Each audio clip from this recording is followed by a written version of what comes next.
Okay, guys, we're back with another episode of the Lonely Stoner podcast. I'm Seth. And I'm Evan, as always. Back with episode 24.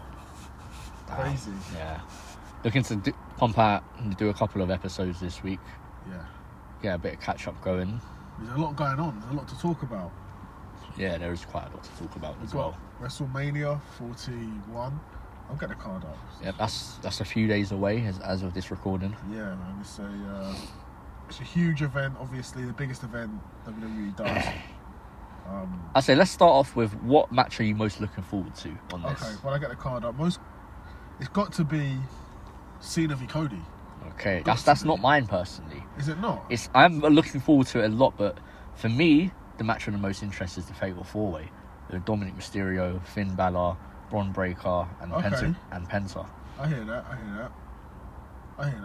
Because obviously, I think the match itself is going to be absolutely insane. Yeah. But also, I do like a lot of the overlapping storylines in this match. Yeah. No, there is a lot of that, definitely. Okay, I've got the card. But we'll start from the first match of the first night. Yeah, first match of the first night is your boy Rey Mysterio versus your boy El Grande Americano. Oh, yeah. I do like this storyline. Yeah.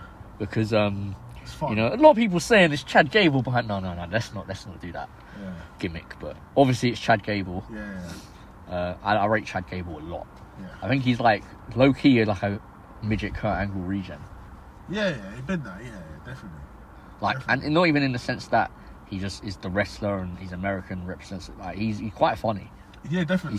He's quite entertaining. It's definitely been one of the more fun storylines coming into WrestleMania 41. And it was made not that long ago. I feel like probably about a month ago they started this.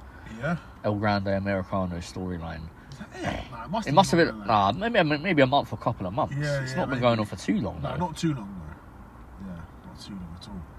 But like you're saying, Chad Gable's quite entertaining. He's pulling it off very well. It's a fun storyline. Something I feel like could happen. Yeah. Is because we still have a SmackDown to go, right? Yeah. They could end up trying to make it like a mask v mask match or something, and then Rey Mysterio ends up winning. And yeah, surely. I mean, maybe. But surely we're looking at a Rey Mysterio win. You never know, though. You never know. I'd be thinking we're looking at a Rey Mysterio. It depends if they want to keep this storyline going. To be fair, just because it's WrestleMania doesn't automatically mean that this is the culmination of all the storylines. They'll probably still have this going on until like Backlash, maybe. So I was thinking, if this is just a normal singles match, then we could have Chad Gable win and then the rematch and carry it on. Then the last match, maybe they do that at Backlash. That'll be mask v mask. Yeah, I could actually see that happening And because I feel like storyline. Because this has got a bit of momentum behind it. People like what this is right now. They could definitely keep it going a bit longer. Yeah. So I would almost even assume El Grande Americano is going to win this. Like low-key, I don't mind it either way. So I'm a Rey Mysterio stan, innit? So I mean, neither guy really needs to win like that. No, Rey Mysterio doesn't need to win. No. Of course not. He's a legend, and it doesn't really matter how many matches he wins or loses. Yeah. But I think it's going to be a great match, though. Yeah. Because Rey Mysterio's still got it. Yeah, it should be. And Chad Gable's amazing. Yeah. I think that's going to be a really good match, but definitely. You know what? You convinced me. I think El Grande Americano is going to win now. Yeah. You got me convinced. Yeah. So next we've got the War Raiders v the New Day. Rah. So I have no idea why this match is happening. I guess I don't know if they've been feuding. I wouldn't know.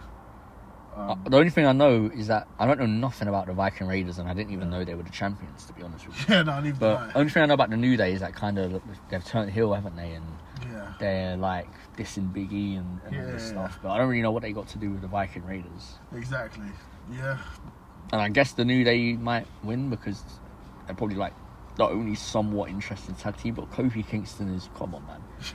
2025, who's trying to see Kofi Kingston and Xavier Woods? Like, low-key, innit? Facts. When Big E was low-key the best one out of all of them. Yeah. I respect to Kofi and what he's done, but he's not that interesting. No, he's not. And even as heels, they're pretty boring, I can't lie. Yeah, I agree. I'm not. This match, I'm totally just not invested in it whatsoever. Yeah. Then next we've got Jade Cargill v Naomi. Yeah, I know a little bit about this storyline. Obviously, I think did Naomi attack Jade Cargill backstage or something? Yeah. And then there was this whole whodunit. Yeah. And I guess Jade Cargill thought Bianca Belair done it, and maybe someone else done it. and then it turned out it was Naomi, and she did it for Bianca, I think. Yeah. And now I did it for The Rock. Oh, facts. But yeah, now they're having this match at WrestleMania. I guess I never have too much interest in the women's matches, to be completely honest. But I guess it's all right. Naomi's been about, but of course. Yeah. Hopefully, Jade Cargill's muscular ass wins this match, though. You would think so, right? You would think so.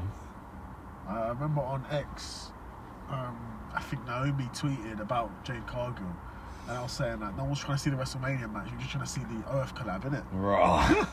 No, they would both hold it, though, to be fair, so. Yeah, Jade Cargill particularly, yeah. Because that'd be a physical battle, that's what it's all about. That would be a physical nut. It would be, because at the end of the day, like, when you're built like that, you don't want to get dominated. But I'm gonna be dominated. No, but she's built crazy, innit? But she's got meat, though. She's not just some super cut woman. Oh yeah, yeah. Like, she's got meat on her. Yeah, facts. And I'll tear that up, bro. Yeah. Don't even worry about that. But no, what is it? WWE female wrestlers tier list based on looks soon come, innit? Soon come. Tier list based on looks soon come. I'll look up the whole roster. Yeah. I'll literally get all of them. You've had the NXT things. I'll screen record. I'll find a tier list. I'll screen record it on my computer. Okay. And then that can be the video. Okay. With me speaking over the top of it. I hear that. And I'll actually tier list them. I'll put them in. That's cold. It would probably be quite a long video, to be fair. But it would be, because there's a lot of women on the roster. Because if you're including all of NXT chicks as well, which I would. Yeah. You got to, because they're some of the baddest. Because they're all the baddest ones.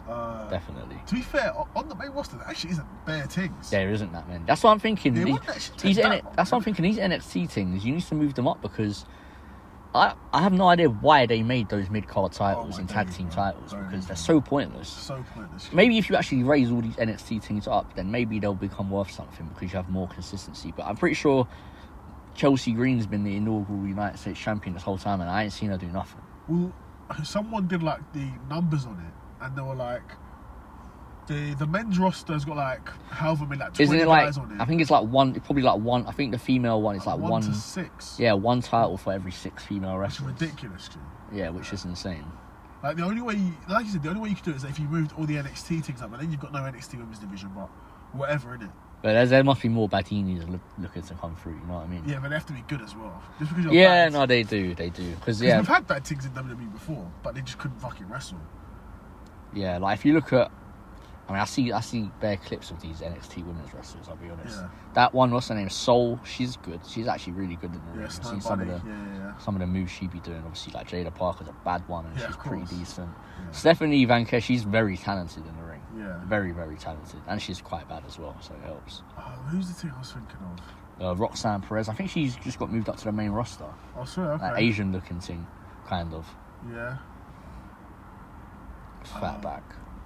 There's another thing on NXT that I was seeing. What's her name? Yeah, I can't remember her name. But yeah, but like I said, there's enough bad ones in NXT. For sure. Yeah, they're sprouting. Shawn Michaels knows what he's doing, bro.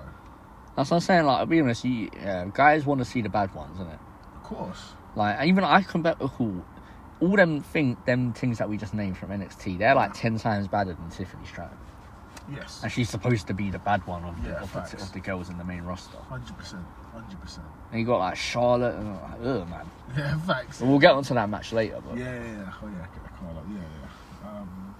Then next, okay, we've got LA Knight v Jacob Fatu. Oh, that's a good one. That's a good match. For the United States Championship, US right? Title, yep. You gotta be thinking this is a bigger lock on the card as you're gonna get Jacob Fatu winning. Yeah, you think so? He's been quite protected. Yeah.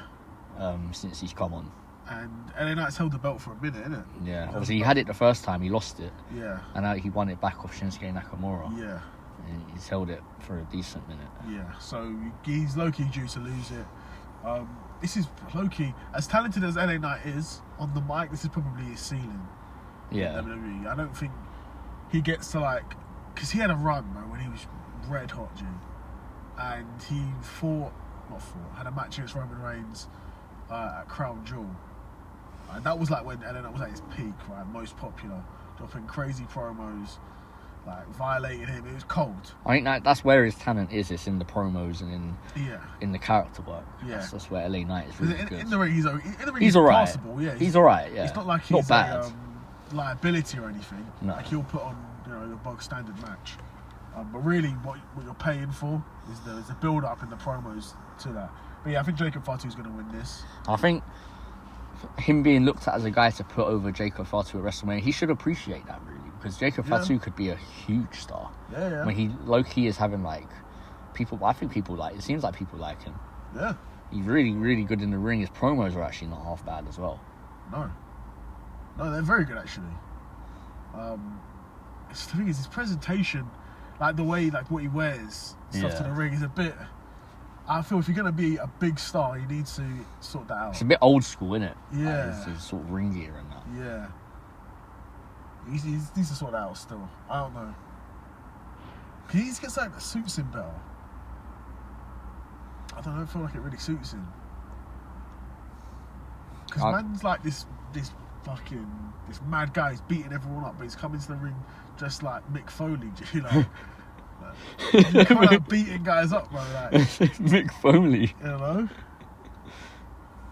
You know what I mean, though, man's... I hear he kind of dressing up like Braun Strowman or something like that. Yeah, thanks, but Braun Strowman, he can dress like that because dude's absolutely... He's a giant, isn't he? Yeah. You know, dude's such an absolute giant, so he can dress up like that if he wants. I guess, yeah, there's maybe a bit of chiseling around the statue for Jacob Fatu, you know, more adjustments to be done, but I think he's on his way to... I mean, he's not young, though, I don't think. He's got to be, like, mid to late 30s. Probably mid-30s, yeah. Yeah, probably mid-30s. But I think he's going to win against LA Knight. Yeah. Then next we've got Gunther v Jey Uso for the World Heavyweight Championship. Might be a while on this match. Yeah. Because although I think Jey Uso is going to win. Yeah. I don't want him to, though. I don't think he should. No, Gunther's... I don't think he's won at WrestleMania. Hasn't he? Oh, he's on a losing streak at WrestleMania. I know he lost his last one to Sami Zayn. Yeah, but I think the year before he won. Oh, okay. Because the year before he faced Sheamus and Drew McIntyre in a triple threat. Well, I guess he would be on a losing streak if he loses to Jey Uso. Yeah. But I hear the sentiment that he's like the ultimate bad guy and WrestleMania is like the biggest stage to knock him off. Yeah. And Jey Uso is a very over babyface. Yeah. But I just think it doesn't really make a whole bunch of sense to have Gunther lose. I think his reign should go longer. I think he's really entertaining. He is. But I think this doesn't have to be the end of the storyline, though. It doesn't have to be. I think Jey Uso can win this, and then they have a whole other storyline of like Gunther being the guy chasing for the belt. Obviously, Jey Uso, like you said, is a guy who's mad over, won the Rumble. But really, in terms of in-ring, he's not really good enough to be a world I'm just champion. thinking how presentable Jey Uso is as a world heavyweight champion. You know, I just don't... I seem like the moment of him getting the belt would be cold. Yeah. But like, I don't think actually being the champion would be cold. He does, but again, he doesn't have to be champion for time, though. He could be champion for like a couple months. I guess, yeah. He can be champion for a couple months and then drop it back to Gunther. I guess it's more that I don't like Jey Uso, you know. I don't really like... his moveset, his matches aren't very good. I don't like him in the ring. I don't really like how he dresses. Yeah. Like, and I don't really think it makes sense for people to like him. Main event Jey Uso, what, he won one Intercontinental Championship or something? I don't know, it was different, bro. It was different back then. Because when he split from the Bloodline, like, he had bare momentum. No, that was cold. I think that's the coldest stuff about him is the whole Bloodline stuff. Yeah. Do I believe that a guy like Jey Uso could beat a guy like Gunther? Like, no way. Well, Gunther's already beaten him how many times? Yeah, exactly. So you'd think, but then that's another reason why Jey Uso might win. Because they've been like, this is for him to finally win the big one. What, you think Jey Uso will win clean? I don't think who's going to help him? Like, who's going to help him for him not to win clean? Would, like, Jimmy come? I don't know. Maybe. I just don't think Jey Uso winning clean against Gunther is going to go over as well as some people might think. Like, it does make sense for him to win, I'll admit that. And I do think he's going to win. Yeah. And the moment will probably be cold. Yeah. I mean, for that alone, WWE will do it. Also, I think he's kind of one of them guys that, like, is just super over for, like, no great reason. I mean, but from WWE's point of view... Like, some of his promos are alright. Yeah. I mean, some of his promos can be good. At this point, he kind of just needs to beat Gunther still, because Gunther's done bare madnesses to him. Like, if he loses to Gunther now, then he'll just go back to the mid-card. Or you may as well just bring back the Jimmy and Jay as a tag team at that point. No, I guess I just see way more potential in Gunther as being like a top guy in WWE, and I think Jey Uso's popular, but I don't know. I just think Gunther's going to be way more of a mainstay for the future. I don't know. I don't really like Jey Uso, and it's the same reason why I don't like Seth Rollins. It's like I think he's good, but like I just don't understand why guys like him as much as they do. I hear it. I do hear it. I think it's for a lot of superficial reasons. I think Seth's a lot better in the ring as well. Yeah, no, Seth is way better. Seth is like nowhere near as good as he used to be before, like his injuries. Yeah, like he like his in ring drops off multiple cliffs. Definitely, he's a lot bigger, and a lot older as well. Yeah, so yeah. Like some of the stuff he used to be able to do was wild. Yeah. I mean, to be fair though, the period we're thinking of Seth Rollins, that was like 10 years ago. It's like 10 years ago. Yeah. It was pretty much after he got that crazy peak knee injury. Yeah. And that's when he had to alter his in-ring a lot. And and even throughout the course of that injury, he came back a lot bigger as well. Yeah, but we'll talk about Seth Rollins in the main event. But I guess that's sort of a match where we disagree, and I just like Gunther a lot more than I like Jey Uso. I like Gunther a lot more. I'm not arguing that it doesn't make sense for Jey Uso to win. Yeah. But I just feel like he shouldn't. Fair enough. Then co-main, we've got Tiffany Stratton v Charlotte Flair for the WWE Women's Championship. I don't really know who's going to win, to be honest. I'm assuming Tiffany would win because she's like 15 years younger than Charlotte. Yeah, like even if Charlotte wins this, I can't see her sticking around long term enough to actually. She's a 39-year-old woman. Yeah. People are saying whether like Becky Lynch might come back or something and get involved in this match. Yeah, that's so long. Again, Becky Lynch. How you look at Jey Uso is how I look at Becky Lynch. I don't really rate Becky Lynch either, but there's large portions of the fan base that do. I think she's rated for superficial reasons as well. Like that's what I'm saying. Yeah. She's not amazing in the because she came up with that 3 horsewomen era, and I guess I don't know, she's Irish, so that's But none of these women do I really rate too much unless they're bad. Really, facts. To be honest, if you're bad, I'll pay attention. But other than that, I don't have much reason. For real. But I guess Tiffany Stratton probably should win, right? But yeah. Some of the stuff she said to Charlotte was quite peak. Yeah, about being divorced. Yeah, that's cold though. You've got to. Because, okay, if she didn't say that, would I give a solitary... No, it's facts. She had to say stuff like that. I'll be real, stuff like that is the reason why I will actually watch the match and not just skip through it. Exactly. So, that's fair enough on that part, I guess. Yeah. But, I suppose it does make sense for Tiffany Stratton to win that. It's the old versus the new. Facts. Yeah, but apparently, it's Charlotte Hogan, isn't it? Yeah, facts. Apparently that's how it gets backstage. Yeah, apparently so. Slapping her Flair dick on the table and saying, "I don't want this to happen." That doesn't work for me, brother, innit? Yeah, facts. Doesn't work for me, sister. Then the main event which is Roman Reigns v Punk v Seth in a triple threat match. This could go a lot of ways because obviously this isn't just a triple threat match. This is got Paul Heyman involved somehow, some way. Yeah. He's going to be in CM Punk's corner, I believe. Yeah. There's going to be something there. There's so much history and storyline in this match. Yeah. With Roman and Seth, and then Paul Heyman, CM Punk, Roman Reigns. Yeah. There's so much that could happen. I want to hear your thoughts first on this match. This match, I think, will be a very good match. I think they'll pull out all the stops for this match. All 3 of these guys have amazing in-ring storytelling ability. Yeah. All of them are amazing. You know who I think wins this? I actually think Seth wins this. That's actually what I was thinking as well, but I want to hear your reason. I think Seth wins it. I think Paul turns on Punk and goes with Seth. You think? That's what I think happens. So, because overall, out of the 3 guys, who needs Paul the most?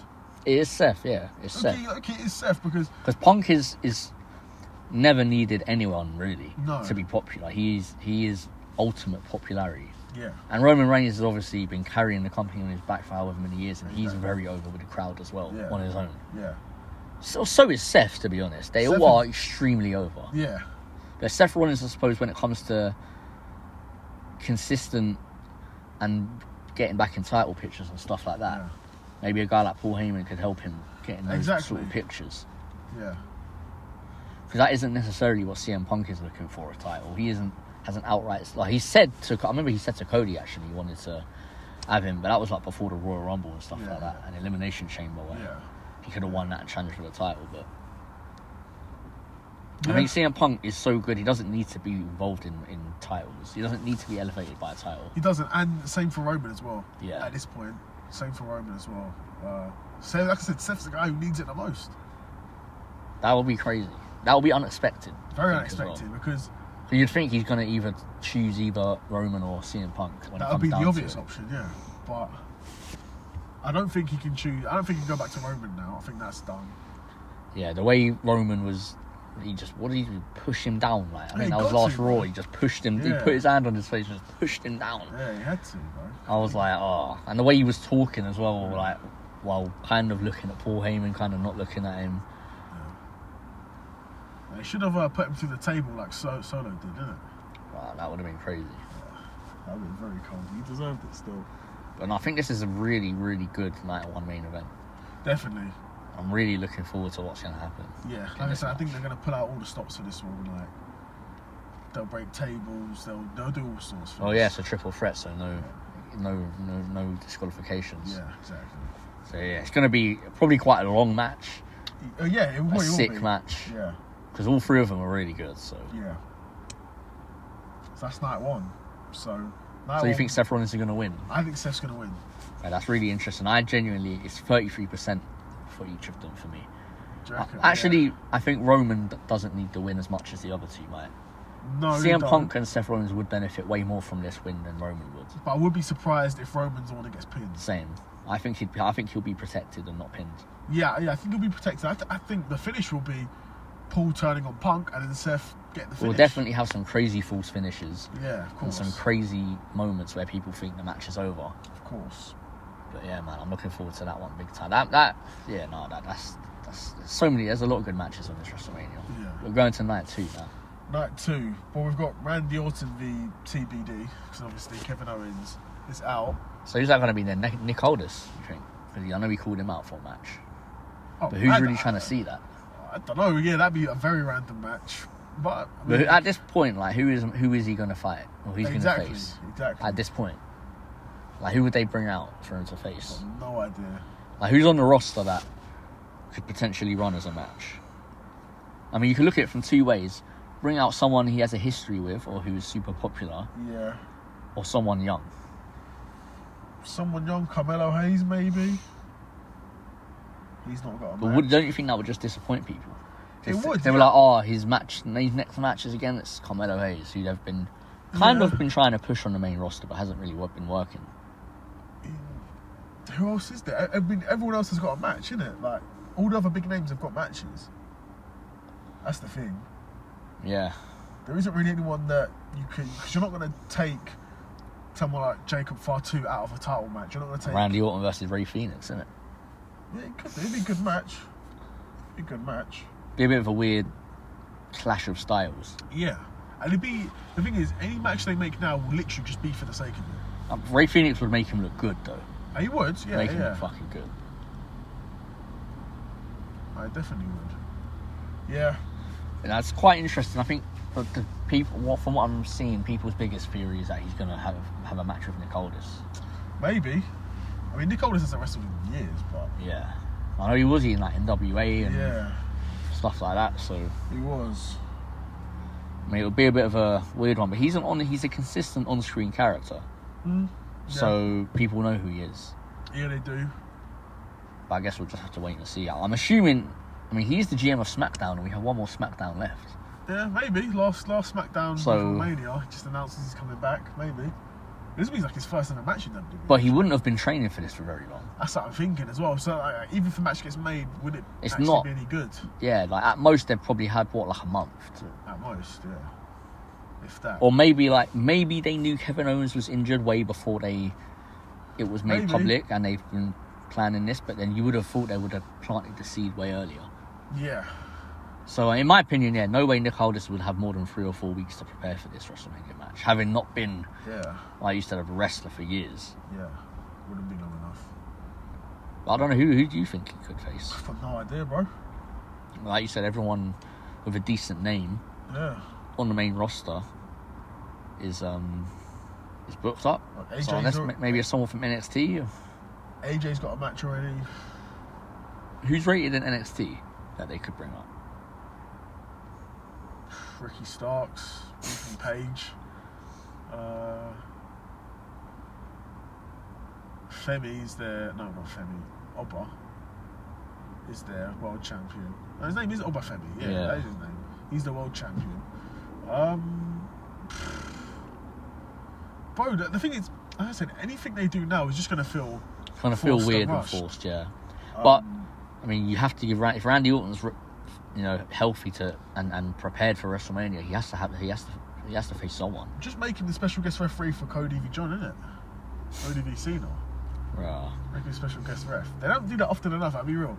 They should be making guys special guest refs. And it's only kind of make in certain situations, And what was it? Well, Seth Rollins a special guest ref for one match not too long ago, wasn't he? CM Punk and Drew McIntyre. I think it was that one. Yeah. I think that might have been the last time they had a special guest ref. Yeah, but before that, it would have been time. But yeah, nah. The only real candidate seems to be Nick Aldis, but yeah. I mean, what's that going to be like? Exactly. But yeah, then we've got Damian Priest v Drew McIntyre in a Sin City street fight. Such a gay name. Yeah, it's very gay. That is a very gay name, to be fair. Just call it street fight. Facts. Sin City. Yeah. It's not even I know it's Vegas and that, but yeah, facts. Yeah, whatever. I'll be real. It's not a match that I'm really bothered about. It's not had loads of builds. I know both guys will probably put on a good match. Yeah. It'll be a fun match, but I'm not too arsed either way, because whoever wins this, they're probably not going on to anything too crazy unless they have the winner of this, then goes on to feud. Winner of Gunther v Jey Uso. I could see a Drew McIntyre Jey Uso feud. Yeah. Probably with Jey Uso winning though, if it's straight after Mania. Yeah. But if Jey Uso's champion and Drew McIntyre feud, that's an interesting feud. I think it is as well, yeah. Like Jey Uso, he just needs to have the right guys to feud against. Drew McIntyre's a great, not even necessarily a heel, low-key a heel. Yeah. But they've got bare story as well. Yeah. From Bloodline days and all that. The story's there. And even maybe someone from the Judgment Day or something. But yeah. No, what are we on? Yeah, Damian Priest versus Drew McIntyre. Yeah. I'm guessing these men are probably going to be taking it backstage through the crowd. Yeah. Maybe even out onto the streets and stuff. Who knows? It's probably going to be one of them type of matches. A lot of weaponry, a lot of brutal stuff. Yeah. Of course, it has to be. Yeah. I'd assume Drew McIntyre would win, but I don't really know. Maybe they have something planned for Damian Priest. Obviously, he was world champion last year. Yeah. He won it at Mania. Yeah. Didn't he cash in Money in the Bank? Yeah. On Drew McIntyre. Yeah. Yeah. So I mean, to be fair, there's some story with this match, but I mean, I want Drew McIntyre to win. Yeah. I mean, what do they call? They call him bisexual Undertaker. Damian Priest, isn't it? Okay, man needs to relax with all the purple and that, but yeah, thanks. But yeah. And again, these two guys aren't no spring chickens. Not at all. But not at all. I'm expecting it to be a decent enough match. Yeah. But I'm not. I know you like all of them brutal spots and stuff. I don't think this will be that brutal. It should be though.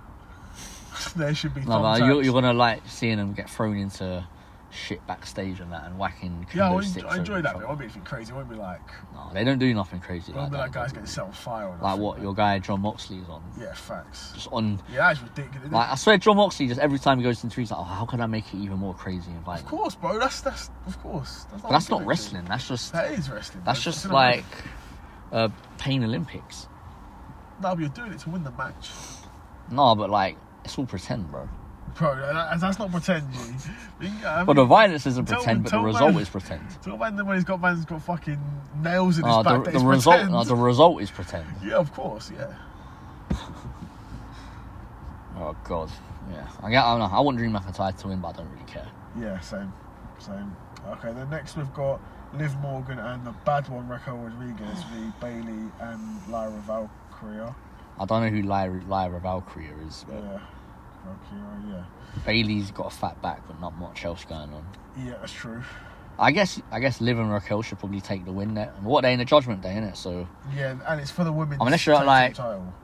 I'm assuming Finn Balor's not going to win the Intercontinental title, and I'm assuming that Damian Priest is going to lose against Drew McIntyre. So I guess the Judgment Day need a win. Yeah, low-key. Yeah. So it's true. I guess I'll go for them. But obviously, they're like, Liv Morgan's a bad one. You think Raquel's a bad one. Facts. You know, so just go for them, innit? Whoever's just... Bayley's like not badder than Liv Morgan, and I don't know who the other thing is, so... Nah.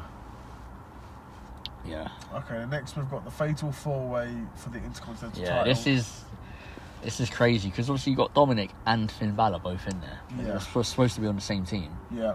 But Dominic has been, like, kind of moving against the family. You know what I mean?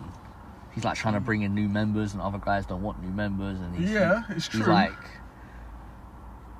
He's getting himself involved in this match when they've been trying to line up Finn Balor for the IC title this whole time. Finn Balor's like, this is my title. Yeah. And then Dominic's in this match. Like, I'll be honest, I think Dominic Mysterio is going to win this match. Loki, so do I. Braun Breaker's definitely not getting pinned. I don't think Penta will get. I think he probably will pin Finn Balor for it. That'd be crazy. I think that's my prediction actually. I think Dominic Cruz is going to pin Finn Balor for it. That would be very cool. Maybe a thing like Braun Breaker spears him or something, and then Dominic Mysterio just scurries in, and I don't even know what Dominic Mysterio's finisher is. I'm guessing a frog splash or 619. He's going to do that, and then to my man, and then just pin Finn Balor, or like hit someone with a weapon. Like I think Braun Breaker might spear Finn Balor, then Dominic Mysterio just whacks him with a sledgehammer or something, and then pins Finn Balor. But it'd be even more cold if El Grande Americano beats Rey, and then the next day Dom wins the Intercontinental title. Right, yeah, that will be cold still. That would be cold. I think Dom's who I've got to win this match as well. Yeah, and a lot of people might think like, "Rah, what?" But like, it doesn't make sense for Breaker to retain. It makes sense to carry on other storylines and have Dominic win it. Yeah, thing is, and Dominic is another guy with a lot of potential. He's not the only. Braun Breaker's not the only up and coming star. It's true. And you could even have Braun Breaker beef Jey Uso for the World Heavyweight title. You could. And have him beat him after a few months. I was saying, like Jey Uso as a champion, there's a lot of interesting stuff they can do there. Because Braun Breaker's cold, man. Yeah. Cold. Penta is cold. Yeah. Like, Finn Balor is cold, but he's getting on in it. He is cold. Yeah. But he's just a bit past it. Yeah, he is. And obviously Dominic Mysterio's up and coming. Yeah. He's only like 28? Yeah. But I could see Penta winning it, though. I could see Penta winning the belt. The Continental Championship, innit? Yeah. Winning the belt. Then Finn Balor and Dom feud, and that's the end of the Judgment Day, because it's got to end, I'll be real. Yeah, they've been forcing it on a bit too much. Like, who's the Judgment? It's Finn, Dom, Carlito, Raquel Liv. Yeah. And JD come on. And JD McDonough and Damian Priest. Damian Priest and Rhea Ripley, they got kicked out in it. Yeah. Really, you've got Carlito's a jobber, JD who's a jobber. Yeah. Jobber. But Carlito, he's just a manager pretty much. Yeah. You've got Finn and Dom who are the ones that actually, and then Liv is probably like. And Liv's not even like a proper member. Liv and Raquel aren't even proper members. Nah. Raquel's just Liv's friend and Liv is Dom's boyfriend. Facts. So them two can leave the Judgment Day and not be affected. Also, I hear someone say that this apparent new member that Dominic wants to bring in, they might come and get involved in this match. Whoever that new member might be. Hey, who knows? Yeah, so maybe something like that happens. Because you got to think, in one or two of these matches, we're going to have some sort of run-in or interference or something. Like, when do we ever go a card, like a PLE, without something like that happening? Yeah, it's true. Or Wrestlemania. Yeah.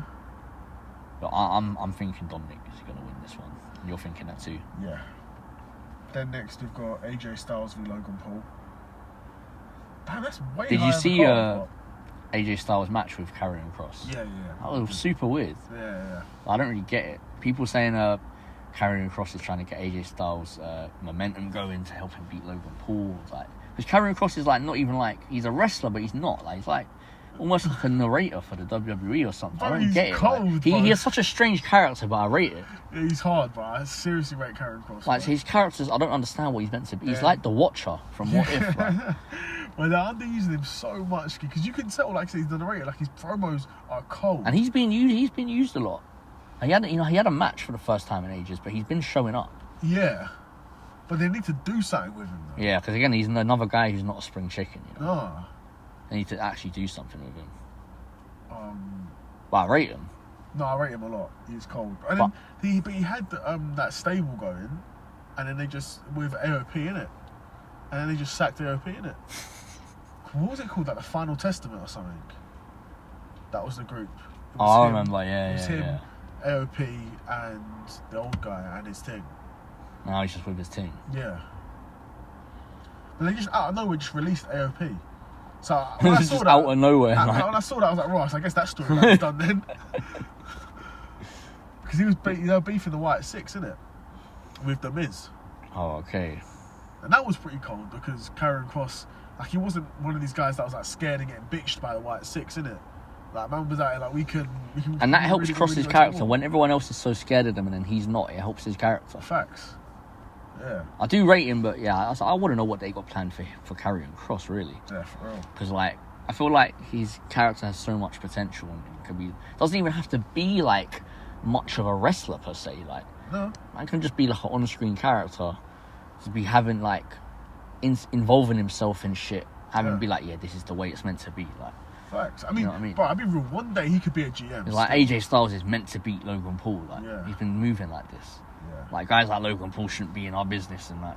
Loki, like I said, like, I think one day if he retires, he could be like a GM or something still. That's why I think AJ's going to win against Logan Paul. I think it makes sense for him to.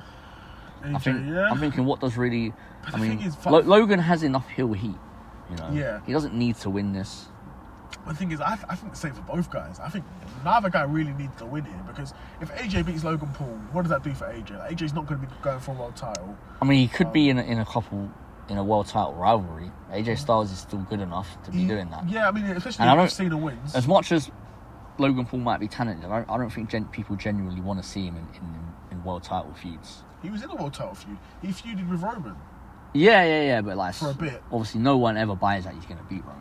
No, WWE were trying though. They were trying to build up like, oh, anything can happen. But we will do it. Come on, man. What you think? Logan Paul's going to beat Roman Reigns in like Saudi Arabia? It's another one of them ones, isn't it? Like, I don't rate Logan Paul, so no. Don't want to see him do well. And I will watch the match because I know it's going to be a good match. Yeah. You know it's going to be a good match. But I'm thinking like, yeah, the Karrion Kross stuff got me. Like, he's like, yeah, this is bigger. Like backstage, he's like, this is bigger than just a match. Yeah. Like, his match with AJ, and even like the way he like put his arms behind his back when he took the phenomenal forearm. Like, yeah, I'm letting you win because you need this. He's cold. Almost like if Logan wins now, it doesn't even. What was all that even for? Like, yeah, the literal like Raw before Mania. Yeah. You're doing all this. Like, and then he attacked him after the match though. Who? Logan Paul. Karrion Kross. Attacked AJ. Attacked AJ. Yeah. Oh yeah. Yeah, it's getting boosted up, isn't it? Yeah, I guess so, isn't it? Yeah. Some geeks guy, isn't it? Just trying to piss him off even more. But yeah, I'll be real. Either way, I'm not too bothered about who wins or who loses. Nah, AJ Styles is like 50 years old and yeah. Logan Paul's a bitch, so yeah. Either way, it's not gonna be that. You know. Yeah, for real. It's not a swinger. Then co-main, we've got Io Sky v Bianca Belair v Rhea Ripley for the women's world title in a triple threat. Look, this is the sort of one where, again, I'm really not too bothered who wins this. Nah, I don't. I could see Io Sky retaining. Bianca Belair could win. If Jade Cargill beats Naomi, then maybe they could have a feud there. Rhea Ripley doesn't need the world title again, but yeah, she is definitely one of those female wrestlers where she doesn't need the title. Yeah. She's just so popular in what she is and does, you know. She doesn't need it. Maybe like an Io Sky might need the title, or Bianca Belair might need the title. I could see Io Sky retaining still. Yeah, so could I. And they've also been building the sentiment that Rhea Ripley and Bianca Belair are sort of having their own rivalry, and they're just forgetting about Io Sky. They've been having these segments where they're scrapping and Io Sky's just in the corner they're not even paying attention. That's what I think. And like the match is probably going to go that sort of way where they're really just trying to fight each other, and Io Sky is just there and she wins. Yeah. Shit way to be champion though. Everyone's just forgetting you're champ. Yeah, low key, but game's game, isn't it? Seems like to be the way they're setting it up. Yeah. Now we're on Big Belly main event. Main event: Cody Rhodes v John Cena for the undisputed WWE Championship. It's got to be Cena, bro. Like I said, like Cena, like that Nicky said to me when he was begging for a crack rock. Yeah. He said, "The essence of my soul needs this. Yeah. The essence of my soul needs John Cena to win this match." I hear it though. He needs Pebs. We need Cena to be title champ. I feel like everything, like I'll be questioning everything. Yeah. If Cody Rhodes wins this match. Yeah, for real. And that Raw after Mania better be so damn convincing that you made the right decision. Yeah, for real. Because I'm going to be sitting there thinking, what the fuck? Yeah. Like, and it doesn't make sense for Cody to win in an interference type of way because he's the face. Yeah. And he did when he was chasing the title, but that was because it was Roman Reigns, and how many times have he won by interference and all of that type of stuff? So it was like the get back. Yeah. But for Cody Rhodes to go and, I'm going to beat you in a non-clean way, doesn't really make sense if Cody was going to win. So you'd have to assume if he is going to win, it'd be clean. Exactly, I think. And if Cena's going to win, it wouldn't be clean.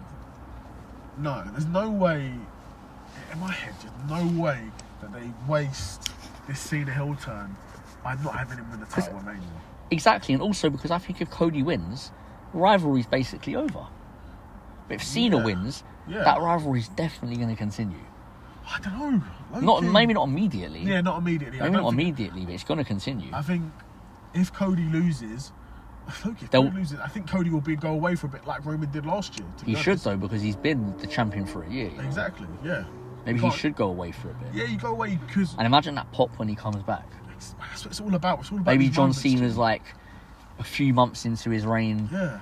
And he's just been beating guys, and he's cutting a promo in the ring, and then Cody's music. Yeah. That pop's going to be insane. Yeah.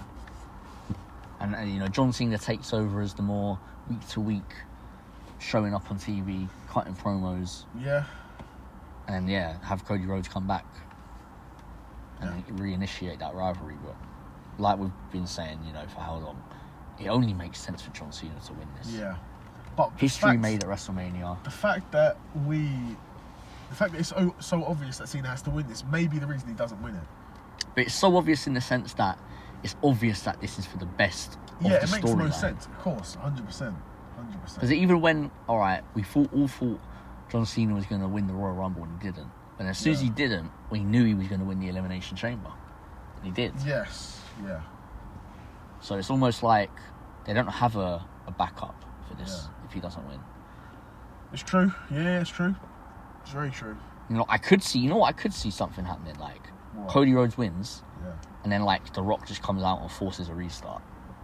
Yeah, maybe. The Rock comes out, forces a restart, no disqualifications, and then shit just goes left, and then Cena wins. That'd be pretty jokes. I can see something like that happening. That'd be pretty jokes. Because even before, The Rock was controlling the refs. He was like, if you carry on counting, you're fired. Yeah, facts. It was like, if you disqualify me, you're fired. What did he say to Cody? Fuck that, just because the cameras stopped doesn't mean the arse whipping stopped. Well, The Rock is cold, man. I don't care what people say. He's the GOAT promo ever. The Rock is cold, man. Fuck that. Well, I see some people hating on The Rock, man, on what he's doing, but I don't care, man. He's so entertaining. Facts. Because the thing is, it's deserved. He's actually cold. Yeah, he is.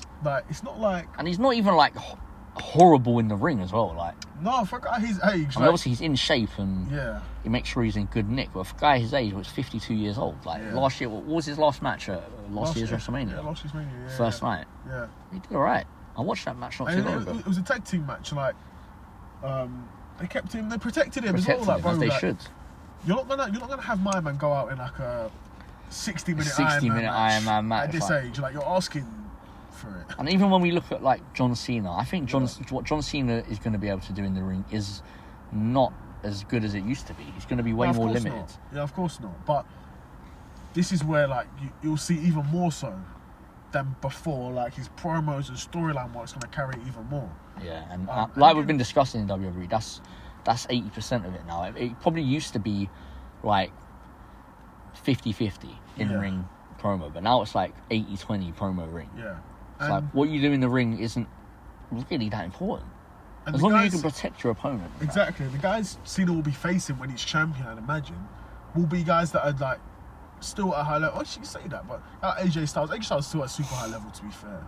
Yeah. No, AJ Styles is high level. Punk, to be fair, is putting on good matches. Punk is, because they're designing Punk's matches specifically for them to be good in what he can do, you know. If you really look at it, what he's able to do is pretty much the same as what he's able to do 10, 15 years ago. It's so weird because in AEW, his matches were just shit. Just full of, like, botches. And he was facing, like, still top guys in AEW, but in WWE, like, just not happening at all. It's almost like he needed, like, that year in AEW to, like, prepare for this WWE run. And I think... Yeah, I think you're right in that. It's probably like more of a good thing that he went to AEW and just got his hours in there. Because if he'd have come straight back into WWE, you might have seen all of that and people would have gone, "Oh, CM Punk's way off it." Yeah. But now you had that in AEW where I personally don't think a lot of the casual WWE audience watch AEW or follow it. No. So I think when they see CM Punk come back, they're like, "Okay, CM Punk's back. See him in the ring. Oh, he's having good matches," and that's it. You know, that's what he is. So no, I do think you're right in that. Yeah. But yeah, I've logically you've got to go with Cena for the win. Have to, surely. Yeah, surely. Surely. How long will we go for? 46 minutes. Right. Yeah. No, not bad. So WrestleMania 41 predictions there. Guess we can talk a little bit about UFC. The recent UFC card, UFC 314. Yeah, start with the main event. Your guy Volk. Yeah, I didn't think he's gonna win it, but got the build back. Yeah, he's done his thing. I can't knock him. He showed up. It was a great performance. He stood his base as well a lot. He stood his base, showed a lot of high IQ there, was jabbing Diego Lopez a lot. I mean, but to be fair, also though, that does sort of speak to the state of boxing in UFC, where you can get to a world title fight and you could be winning a world title basically purely off a jab. That's pretty much what he done to Diego Lopez most of that fight. Yeah, and it was really good tactic because Diego Lopez, if you've seen him fight, constantly moving forward, he isn't trying to win a decision. Lopez is not trying to beat anyone by decision. He's trying to knock you out from minute one to the end of the fight. And Volk was able to use that to his advantage. He kept the jab in his face. Yeah. So, I mean, obviously, if you're continually moving forward and you're getting stopped by that jab, stopped by that jab, that's what's happening. Yeah. And he won a world title with that, so I can't knock it. A very good win for Volk. Held a lot of big punches from a very big puncher as well. He did. You can tell after the fight, you know. And that's the main thing. Like, when you see a guy like Volk come back after those losses, no doubt, none of us are doubting Volk's technical ability. Like, we know this guy can fight, but it's, have you still got the shot resistance? And with that shot resistance, does play like the mental game as well. Because if you're in your head, you're knowing you're not trying to get hit with these big shots. And then you get hit and your body starts to worry and then you get stopped again, like he did against Islam, got stopped against Taporia. But mentally seems to recover, which is the most important thing. When you're coming off 2 bad knockouts like that, recovering mentally is the most important thing. And that's why I think that this win does so much more for his legacy than a lot of other wins, because he's coming off the losses he is. A lot of fighters, that will be it for them. Yeah, start getting knocked out by everyone, drop all the way off. But Volk is so good that it doesn't matter. He's in terms of skill set, he might be like top 3 fighters ever. Yeah. In terms of fight IQ, skill set. Yeah, low key. He's one, like, if you look at his losses in the UFC, he's getting the decision loss to Makhachev was very, very competitive, and very tight. It was probably the toughest fight Makhachev has had throughout his career. Yeah. And then he got knocked out by him, and then he got knocked out by Taporia. So he's not necessarily, he's been knocked out. Yeah. He's not necessarily been absolutely overwhelmed, dominated, outskilled, out IQ'd.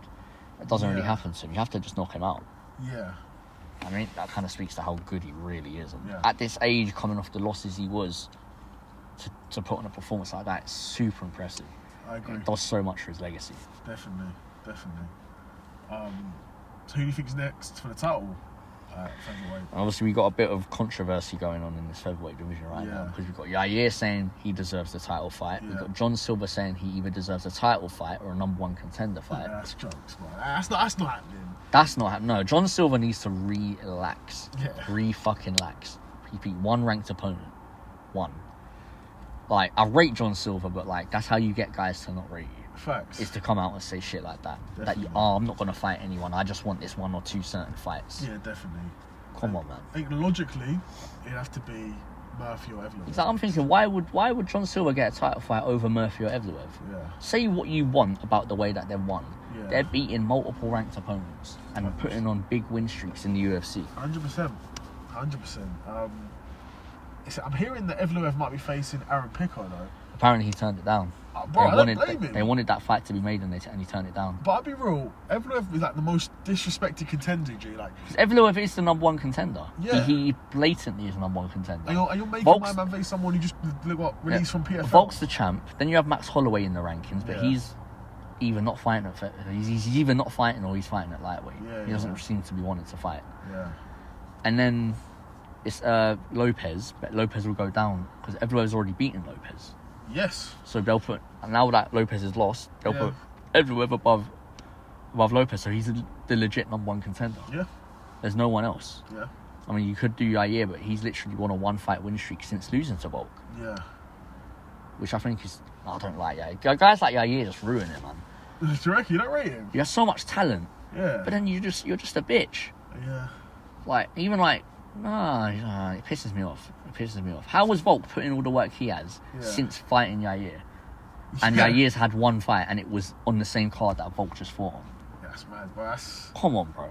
And you're not old, bro. Like, you're a young guy. Probably like 33 or 32 or something like that. Yeah. Like, come on, man. That's the problem with these modern UFC guys, though. Like, a guy like Yair is probably getting paid fat stacks. Yeah. Man come in and beat Pitbull, a guy who's never fought in the UFC before and did fuck all against him. Yeah. That's a good time to move on to that fight, actually. Yeah. Was that no, it wasn't the co-main event, but fuck it, we'll speak about it now. Yeah. Pitbull done absolutely fuck all against Yair Rodriguez. Yeah. Just stood there, landed a couple punches, got like a takedown or two, but got completely outnumbered, outdamaged, all of that. Yair beat him easily. Yep. And now you're gonna beat him and then claim that you deserve to fight for the belt. Like, come on, bro. It's mad. It is wild. It is a guy like Pitbull who lost to former UFC flyweight reject Sergio Pettis. Yes, he did. But he fought him at bantamweight, I'm sure. Yeah, because there is no flyweight in Bellator, right? Nah, that's jokes. No, but how's Pitbull moving down to bantamweight? Like? And losing as well. I mean, but this is how he fights, though. I mean, real, like, he looks pretty much the same against Sergio Pettis as well. Well, so he basically just tries to time a knockout punch. Yes. And if he never gets it, he just doesn't bother. Yeah. I mean, typically he might even try and rely on some wrestling, but he didn't do that against Yair. So yeah, I'm not really sure if it's speaking to the quality of Bellator or what, but yeah, Michael Chandler come in and be absolutely pitiful. Yeah. And now you have Pitbull putting on a really bad performance against Yair Rodriguez. I think it speaks to both because, obviously Pitbull's far removed from his prime at this point. Both of them are. Really. Both of them are. Yeah. But obviously Chandler's been here for a while. Chandler was here nearer his prime. Was arguably here in his prime because it's not like he really had like a massive fall off because the way Michael Chandler fights is the way he's always fought. And the way he loses is the way he's always going to lose. Yeah. He's just doing it against high level guys. He doesn't fight differently against different guys. He fights exactly the same every single time. Like he's one of these guys, he's a ball of muscle. That's probably why when he gets to the UFC, he's not able to beat many guys because if you look at the guys he beats, Dan Hooker, again, is another guy who fights the exact same against everybody. And Tony Ferguson, another guy who fights the exact same against everybody. Yeah. So he's either going to win or lose those fights, really or truly. Like, it might sound like a stupid statement, but he's either going to win or lose it. No, I hear it. I do hear it. I remember, because I was even looking at the fight he had against Benson Henderson, coming up to this fight against Paddy. And Benson Henderson, even by that point, was past his prime. I think that was his first fight in Bellator, Benson Henderson. And even the way Michael Chandler fought, he won that fight. But even in that fight, you can see Michael Chandler was clearly getting gassed. He was doing stuff like those suplexes he does, which, in the grand scheme of things in an MMA match, are very pointless. Yeah, very pointless. Because that does nothing for you versus a regular single leg takedown. Literally, and you're using way more energy for it. But he's doing shit like that. He's trying to pop the crowd. But, bro, you need to try and win this fight. Benson Henderson, low-key, was there for the taking. Obviously, Benson Henderson's a hard guy to finish. He's been like that. He doesn't really get stopped. But Michael Chandler, he's capable of knocking anyone out. Because he's got the power to do it. I guess it's a good time to talk about the co-main event as well, moving on from Pitbull to Michael Chandler. Yeah, exactly. Yeah, well, just natural segues like that. His loss against Paddy, he had some moments in the first round. He definitely had some moments. He had a takedown, he had a couple of overhands that he landed. Yeah, but didn't seem to damage Paddy too much with any. He didn't do nothing with his takedown. No. And his punches didn't really seem to rock or daze Paddy at all. Yeah. And Paddy just took it to him. Absolutely took it to him. And I'll be honest, that's a huge win for Paddy, because now that we've seen Paddy take those shots from Chandler, actually there's probably no one that can knock him out. No, he took big shots from Michael Chandler. We know that Michael Chandler.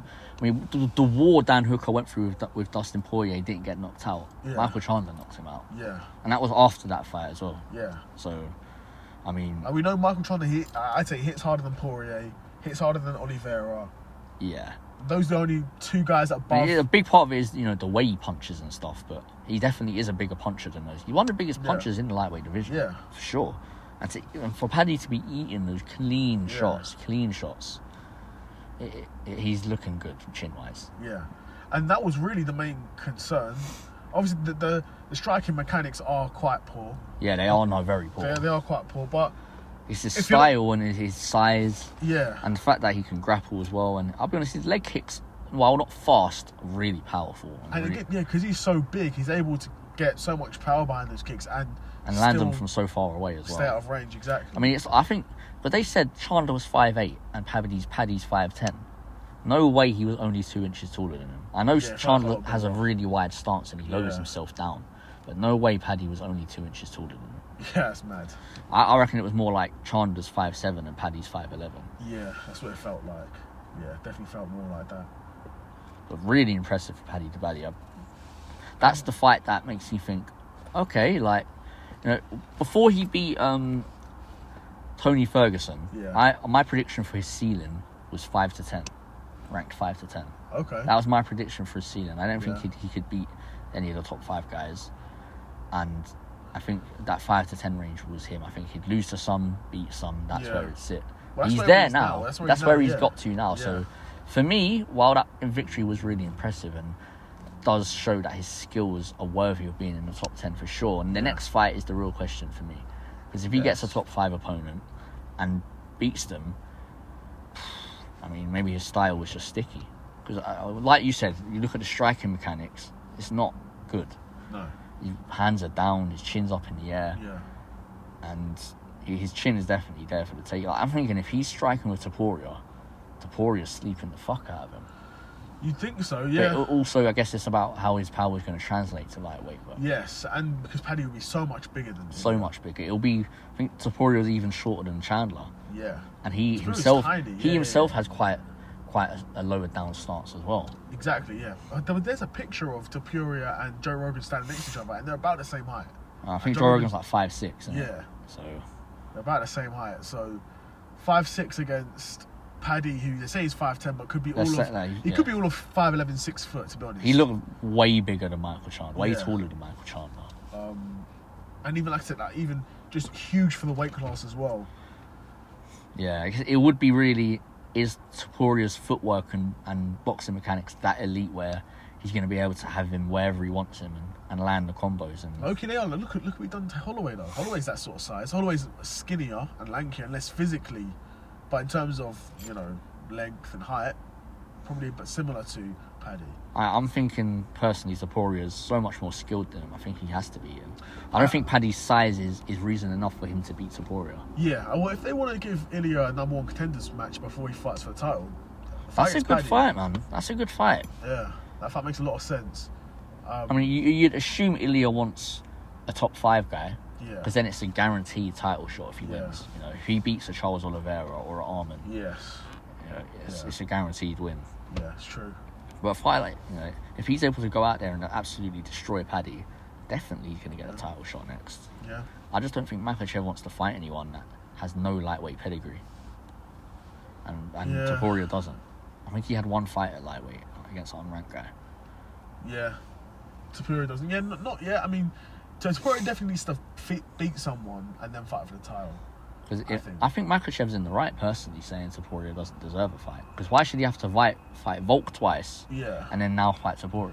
I hear it, but if you're not gonna fight Arman, if the Arman fight's not, if the UFC aren't gonna make that fight, you've already beaten Oliveira. Yeah, you're not gonna fight Holloway coming off a loss. Yeah. What are you gonna face? You've already beaten Poirier. Yeah. Gaethje is what people are saying. Because he's not fought him yet. Yeah, and he's like the closest one to being a number one contender. So maybe you could fight Gaethje. Maybe fight Gaethje, he's not going to fight Gaethje, then Arman, then Elliott. Maybe, though, that could happen. Or if it's... That'd be an ideal if it's one of them ones where you're really just struggling to find them someone to fight, that's right. Just rebook the Arman fight. Yeah, but for some reason, the UFC Dana seemed adamant that... He doesn't want to do that. Yeah. I think because it was such... Short notice that he pulled out. Yeah, he's not... That's why he doesn't want to do it. Yeah. Because if it was like a couple of weeks or whatever, it's... Alright, we can find someone, It was like the day before, the day off. But then Arman's not going to want to fight anyone. No, because he thinks he's deserving of a title shot. He's not going to want to risk it against... He's not going to want to risk an Oliveira rematch or Topuria maybe. He's not going to want to risk that. Even though, in my opinion, he would beat Poirier. And Poirier's next fight's going to be his last. Yeah. But I did see Poirier saying that Paddy could be a contender for that, to fight him for his last fight. If Poirier is open to taking the Paddy fight, I think they should try to get that lined up. Yeah. Personally. I think that's a great fight. And it's... Poirier's top 5, right? So... Yes. It's one, like, if Paddy wins... Maybe like 5, I think. If Paddy wins, it's like, okay, like, he could be getting a title shot next. Yeah. And if Poirier wins, it's a great retirement win. Yeah. Showing that he never got surpassed by the new generation. He was always at that level till the end. That'd be a very cold way to go out. Yeah, beat a guy like Paddy. Yeah. I mean... Who everyone thinks is next up. When you retire like that, surely you have to go in the Hall of Fame after. Yeah, I mean, he's guaranteed Hall of Famer anyway. But... Yeah, but the UFC, they wait bare long to do it. Like, in WMMA, if I have like a world champion, like, even if he was like a former world champion, like 2 years later he retires, the day he retires, he gets put in the Hall of Fame. Yeah. If you're a former world champion in my company, you retire, you get put in the Hall of Fame. And they just put Amanda Nunes in the Hall of Fame, didn't they? Yeah, but is she coming back though? Is she? Who knows, isn't it? That'd be a bit weird. Apparently she wants to come back for the title. Because to be fair, she can still beat all these people. Think she can beat Kayla Harrison? I don't know. But she can beat Juliana Pena. The man Kayla Harrison, isn't it? It's a nickname. Female Brock Lesnar, isn't it? Right. Well, she would hold it though. She's got that gorilla grip, innit? Yeah, but I don't need a chick with gorilla grip in her hands. I need it somewhere else. Hands would just be painful, bruv. You like that?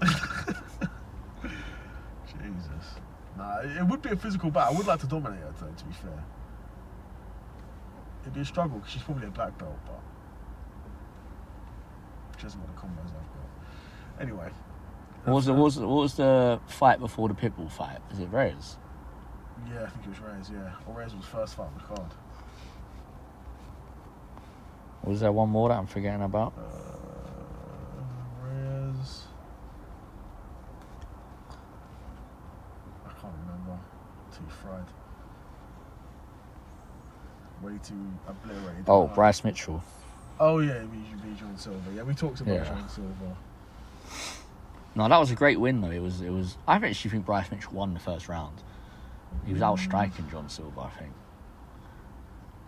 Do you reckon? Yeah, I mean, Bryce Mitchell, he's got it's an awkward sort of style of striking. I mean, I feel like once John Silver realised Bryce Mitchell was incapable of hurting him, he sort of just walked him down and that was it. I mean, beat the shit out of him, submitted him. Bryce Mitchell's style of striking is that of a grappler. Yeah, it's just enough striking to get you worried about it and then grapple. I think I saw Guru's video. I think he kind of said it best. Like, it was like Bryce Mitchell maybe had the skills to beat him, but just didn't have the X factor. Didn't have the physicality, the power, whatever it might be. He just didn't have that something extra to win, which John Silver has. You know, that talent. Yeah, I hear it. That absolute ability to just put the pressure on and finish the fight at any point. Yeah. Man, these fighting nerds, yeah, man. They're doing their thing, I can't lie. They're doing their thing. And they're doing Hopefully they just don't all move like... They don't all move like John Silver, though. Baralho's, like, fighting everyone. Yeah. Or is on fighting anyone, like... Baralho, I rate a lot. Even in John Silver, he's saying that, but low-key, he's not on a big enough contract to be moving like that. Nah. So, like, if the UFC offer him a chance to fight... Well, he's ranked number 11 now. Is he ranked number 11, I think? John Silver? No, Mitchell was 13. But they would have... I'm sure they removed it and John Silver's like 11 now. They would have already done the rankings, yeah. Let me pull it up. Yeah, he's 11. He's 11 now. So there's some interesting matchups. So you're telling me, like, if they offered him Aljamain Sterling, he's just going to turn it down? Exactly. He should take that fight. Like, why? Like, we're not going to fight a former champion. Yeah, he should take that fight. Like, they offer him Brian Ortega, what? He's not going to take that. They offer him Arnold Allen, he's not going to take that. That's what I'm saying. Like, he's saying he wants a title fight, but he would take them fights. And even then, they're not fights that get him a title fight, unless he gets a spectacular knockout where you just have to give him a title fight. Yeah, or if Volk is particularly active and beats he's able to go and beat Movsar and then Lerone Murphy, maybe beat Lerone Murphy. But even then, I would say Lerone Murphy even needs another win for a title fight. I wouldn't be surprised. He's only down at 8. But no, if you think about it, if you take out Holloway and Topuria, he'd be 6. Okay, yeah. Okay, so then even then at that point, he seemed like the type of guy who'd be willing to wait it out and then let Volk fight Evloev and then wait out for the winner of that. Yeah. I wouldn't be surprised if he was doing that. Yeah, that's true. And the only thing that would jump John Silver above him is if he took another fight. Yeah. And then that's why I think, John Silver should be looking for a guy just outside the top 5. Yeah. I mean, if you look inside the top 5, Topuria and Holloway are 2 of those top 5 guys. Yeah, exactly. Yeah. And you kind of have to take them out of the equation right now. Yeah, I think the UFC will do that, though. I think the UFC will be looking to book him against those sorts of guys. I think that makes sense. Yeah. And there might not even necessarily be a guy that gets him a title fight, but you have to, in this day and age, you kind of have to... If you say you're on fighting anyone, that kind of gets you the better fights. Of course, yeah. Unless, like, they're just trying to... They don't rate you and they're just trying to use you, but... Yeah. You'd assume, like, if you're the UFC and John Silver says, I'm on fighting anyone, you're going to, like, cherry-pick him a decent fight. You're not just going to throw him the hardest guy you can think of. Yeah, that's true. Like, you're going to get him a nice fight in that 8 to 10 range. That's what you'd think, yeah. But, like, no, John Silver basically saying he wants to fight someone in the top 3 or 4 or get a title fight. Yeah. After beating his very first ranked opponent. Do you think Volk beats Evloev? Yeah, definitely. I think the only reason why people are now saying they want Evloev to get the title shot is because they think Volk will beat him. Yeah. That's now, like, I wasn't hearing no one saying nothing about Evloev title shot. Nah. Even my man wasn't even saying that he necessarily should get a title shot. Yeah, Evloev's interesting guy still. I don't know, man. You really think, like, because if Evloev's going to win against anybody, it's going to be the exact same way he beats everybody else. Yes. Just hella grappling situations. But I'll be honest, I don't think he can do that to Volk. I don't think anyone can do that to Volk. But the thing is, when you're against these guys, like a Sean Brady, like Bilal, where they've got hardly any other way to beat you other than the grappling. Yeah. Like, it's not like Ilya grappling, where like Ilya can knock you out or he can grapple you. Evloev can only grapple you, so he's gonna force that the most. Do you know what I mean? It would basically... No, I understand that would be his game plan, but I just don't think he can pull that off against Volk. I think Volk's too good. I think Volk is genuinely too good. There are very few guys in the UFC that, like, have to... I don't know, how can I even put it? There's very few guys in the UFC, apart from, like I said, those guys like Bilal or Sean Brady's, where they just have to rely on the grappling. So it's going to be hard to prepare for. And these guys are always going to be hard to beat. I don't know, Evloev, I don't know why I fancy him for it. It might be the part of me that really doesn't want him to win because, man, Evloev is champ. Like, Jesus Christ. I don't think I've liked an undefeated prospect so little. Yeah. But you have to think, at that point, if Evloev was to become champion, the UFC would be feeding him would be putting him against the hardest guys. I'll give him credit where credit is due. When he's grappling, he's looking to advance positions and he's looking for some submissions. He's not just laying on you. Yeah. Like his fight with Aljamain, while there wasn't really a lot going on, was really interesting to watch with the grappling situations and scrambles. And Aljo's a very good grappler. And Aljo's an extremely good grappler. And that wasn't even a easy fight for Evloev. No. That was like quite competitive. Yeah. Evloev did win, but it was quite competitive. Aljamain's a big guy, man. Aljamain's a big guy, but you got to think Volk is like, he's not tall for featherweight, but he's huge for featherweight. He's really strong for featherweight. Yes, that's true. And he is like an amazing grappler as well. Yeah. He's a phenomenal grappler. I do hear it. I just don't think that Evloev has the facilities to do that to Volk. I hear it. Yeah, how long are we going for now then? Hour and 10 minutes. 10? What do you reckon? Yeah, could quickly talk about Dominic Reyes and then Dominic Reyes, wrap it up. So I've made a side quest about him. I'm talking, Dominic Reyes coming off 3 knockout victories. Who would have thought that'd be the case of Dominic Reyes for this point in his career? Obviously, he had that 4 losses in a row. Yeah. Jones, Jan, Yuri, and Ryan Spann. Yeah. Which is mad. Obviously got knocked out against Jan and Yuri. Did he get knocked out by Ryan Spann? I can't remember. Obviously, I know he got knocked out by Jan and Yuri. Obviously now 3-fight win streak. He wants a fight against Rakic, Jan or Yuri. Yeah, either get one of his wins back, get one of his losses back. We'll try to. I don't think he would. No, I don't think he'd beat either of them. I think he'd try to, yeah. Or get a guy like Rakic who's you beat Rakic, you'll get a top 5 fight guaranteed. Yeah. So if you don't Yuri's get top 5. Yeah, that's what I was saying. If he doesn't get the fights he wants, then that's a good fight to get still. Yeah. But be honest, like I do like the nice little comeback he has, but when I look at it, he kind of fighting the same that he usually does. Like, yes. But it's just like it's pretty much it comes down to whether he gets the finish or not. Yeah. And it's such a shame that they didn't give him the decision against Jones as well, because he, although it was like super close, I do think he won. Yeah, same. But yeah, it was a great knockout. We have to show our friend that match, our friend who loves John Jones.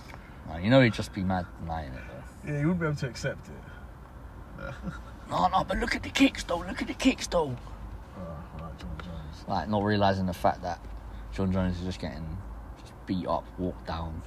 Even said himself like he got like 3 rounds into that fight and realised like, oh, it's okay to lose this one. Right, that's what happens when you take all those picograms, isn't it?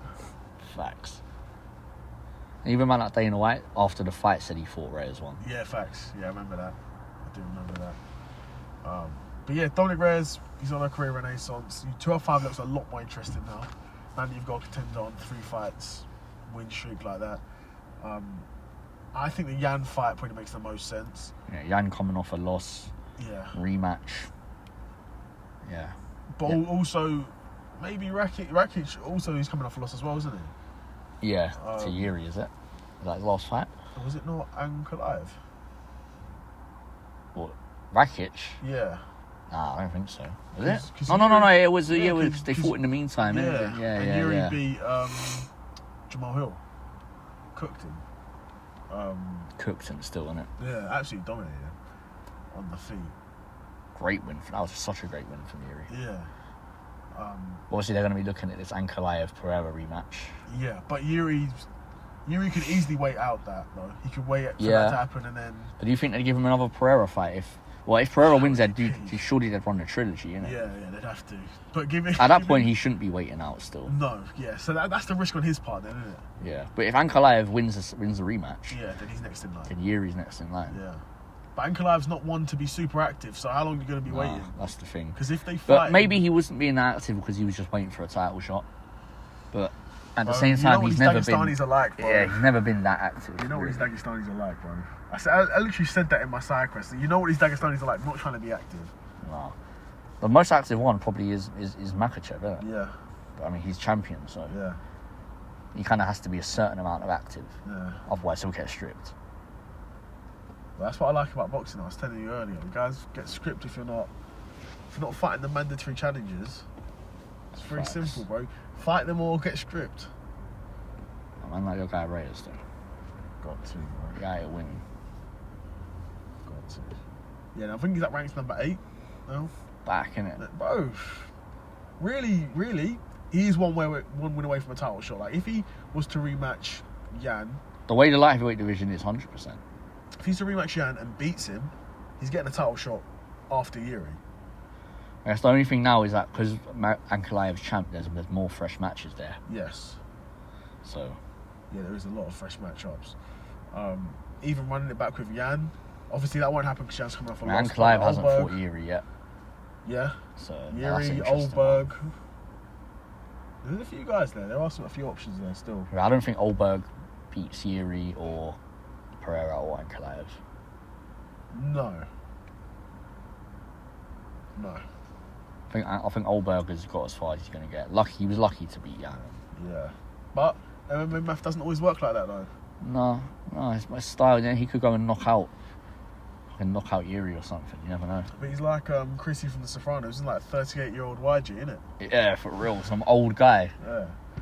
They got knocked out by Kennedy Nzechukwu. The guy's talking about Eastern Prospect.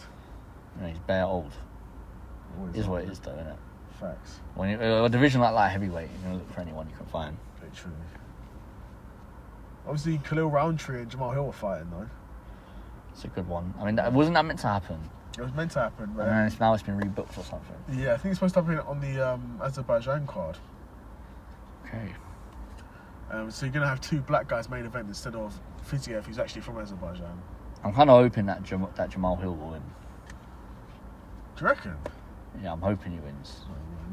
I don't think he will, though. I think... Loki should beat... I think Khalil's more powerful. You think he should beat Khalil? He should, because Khalil... Let's be honest, Khalil's still nothing. He's a very good striker, but... If you can take him into deep waters, or if you can wrestle him, you can beat him. No, Jamal Hill can make it a dirty fight as well. He can make it a scrappy one. Yeah. I feel like if Khalil doesn't smoke you... Yeah, like, he can't beat you, yeah. Yeah. He either smokes you or loses. But to be fair, Jamal Hill was taking a beating against Yuri and got slept by Pereira. You know, maybe his chin's starting to go a bit. Maybe, yeah. Khalil can smoke him. Yeah. He definitely can smoke him. Yeah. But... Yeah, man. UFC's looking interesting. Obviously, we had the fallout from UFC 314, was that?